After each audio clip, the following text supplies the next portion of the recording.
Well, howdy there, Internet people. It's Belle again. So today, we're going to talk about Rand Paul calling out GOP book cooking. We've talked repeatedly about how Republican claims about how much they'll be able to reduce the deficit or cut the debt are just wildly unrealistic. The $2 trillion per year number was laughable. Then we heard $2 trillion over 10 years. Then $1 trillion over 10 years. Then we got signs that they were going to try to play their base in various ways. One way was multiple packages. The first package would include cuts. The second and third would include a bunch of deficit spending after they claimed victory. Republican Senator Rand Paul has identified another way they plan on deceiving their base, with what he calls fake pay-fors. In Capitol Hill speak, a pay-for is a cut to one part of the government so there can be additional spending elsewhere. The Senate GOP package is expected to include hundreds of billions of dollars in new additional spending.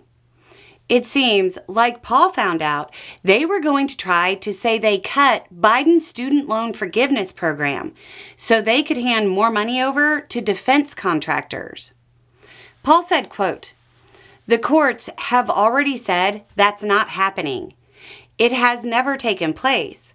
So to get rid of something that's never going to happen is, to me and many others, a fake pay-for." Paul has indicated that fake pay-fors would be a deal breaker for him, and he would be a no vote for a package including them. Despite all the rhetoric about mandate, Republicans in the Senate are working with incredibly small margins. Paul indicated that the fake pay-fors would be a deal breaker for many GOP senators. It doesn't even have to be many. Less than a handful could tank the plan. But the real issue for Republicans is that generally senators are more willing to be pragmatic. If they're having to count votes over this in the Senate, the House is likely to be a no-go. The fiscal hawks in the House are generally more hardline than Senator Rand Paul. If he's got an issue with it, they definitely will. There's more than enough of them in the House to tank the plan there.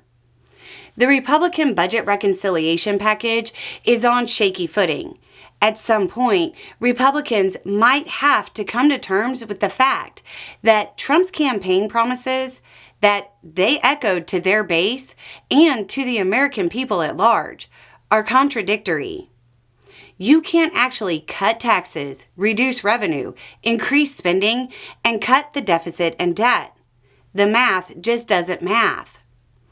Even playing the Washington two-step and using creative accounting, you can only pull a dollar so many directions at once before something has to give. Given that Trump doesn't actually need his base anymore, my guess is that any tax breaks for the working class that were being considered will be the first to go. Or the self-proclaimed king of debt will just run up the debt again.